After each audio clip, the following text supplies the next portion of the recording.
ಆಚಾರ ಅಲ್ಲಿ ಕಳ್ಕೊಳ್ಳೋ ನಡಕ್ಕೆ ಮತ್ತೇನೋ ಡೇಟ್ ಲಘು ಹಾಕಿಸ್ಕೊಳಕ್ಕೆ ಡೇಟ್ ಡಿಲೇ ಮಾಡೋಕ್ಕೆ ಮತ್ತೇನೋ ಕಾರಣ ಅದು ಅದರಲ್ಲಿ ಅಪರಾಧಿ ಆಗುವಂಥ ಅಥವಾ ಲಾಸ್ ಆಗುವಂಥ ವ್ಯಕ್ತಿ ದಿನಗಳು ಹೆಚ್ಚು ದುಡ್ಕೋತ ಹೋಗೋದು ಮೆಡಿಕಲ್ ಗ್ರೌಂಡ್ ತೋರಿಸೋದು ಮತ್ತೇನೋ ತೋರಿಸೋದು ತೋರಿಸಿ ದಿನದ ಮೇಲೆ ದಿನ ತೊಗೊತ ಹೋಗುವಂಥದ್ದು ಜಲ್ದಿ ಬೇಕಾಗಿದ್ದಪ್ಪ ಅಂದ್ರೆ ಮತ್ತೇನೋ ಮಾಡುವಂಥದ್ದು ಕೆಲಸ ನಡೀತಾ ಇರ್ತಾವೆ ಅಲ್ಲಿ ಹೋಗಿ ನಡೀತಾ ಇದ್ದಾವೆ ಅನ್ನೋದು ಈಗಾಗಲೇ ಕೆಲವೊಂದು ಅನುಭವಿಸಿದವರು ಹೇಳಿದ್ದಾರೆ ಅದು ಅಲ್ಲಲ್ಲಿ ಹೋದ್ರೆ ಕಂಡು ಬರುವಂಥ ವಿಷಯ ಆಗಿದೆ. ಅದಕ್ಕಾಗಿ ಇವತ್ತು ಶಾಸಕಾಂಗ ಅದು ಸಹಿತ ಪ್ರಶ್ನೆ ಮಾಡಲಿಕ್ಕೆ ನ್ಯಾಯಾಂಗ ನೀವೇನು ಸುದ್ದಿದ್ದೀರಪ್ಪ, ನಿಮಗೂ ಒಬ್ಬ ಪಾರದರ್ಶಕತೆ ಬೇಕಾಗಿದೆ ಅಲ್ಲೇ, ಅದಕ್ಕೆ ಆ ಕೊಲೆಜಿಯಂ ಕಿತ್ತು ಹಾಕಿರಿ ಹೊಸದು ಮಾಡೋಣ ಅಂತ ಬೆನ್ನು ಹತ್ತಿದ್ದಾರೆ ಕೇಂದ್ರ ಸರ್ಕಾರದವರು. ಅದು ಸಹಿತ ಅಂದರೆ ಇದರ ಅರ್ಥ ನ್ಯಾಯಾಲಯದ ಮೇಲೂ ಪೂರ್ಣ ಪ್ರಮಾಣದ ವಿಶ್ವಾಸ ಜನರಿಂದ ದೂರ ಆಗಲಿಕ್ಕೆ ಅನ್ನೋದು ಇದೇ ಸಾಕ್ಷಿ.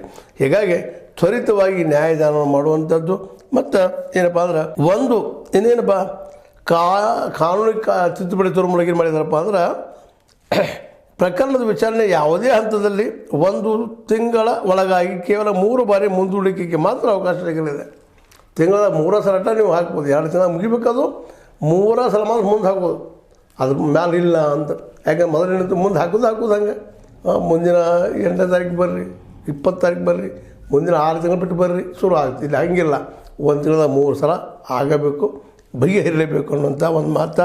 ಅದ್ರ ಜೊತೆಗೆ ಈ ಅವಕಾಶದ ಯಾವುದೇ ಹಂತದಲ್ಲಿ ಅರ್ಜಿದಾರ ಮತ್ತು ಪ್ರತಿವಾದಿ ನಿಗದಿತ ಅವಧಿಯಲ್ಲಿ ಹೇಳಿಕೆ ಸಲ್ಲಿಸದಿದ್ದರೆ ಅಂಥವ್ರಿಗೆ ಮತ್ತೆ ಹೇಳಿಕೆ ನೀಡಲು ಅವಕಾಶ ಇರುವುದಿಲ್ಲ.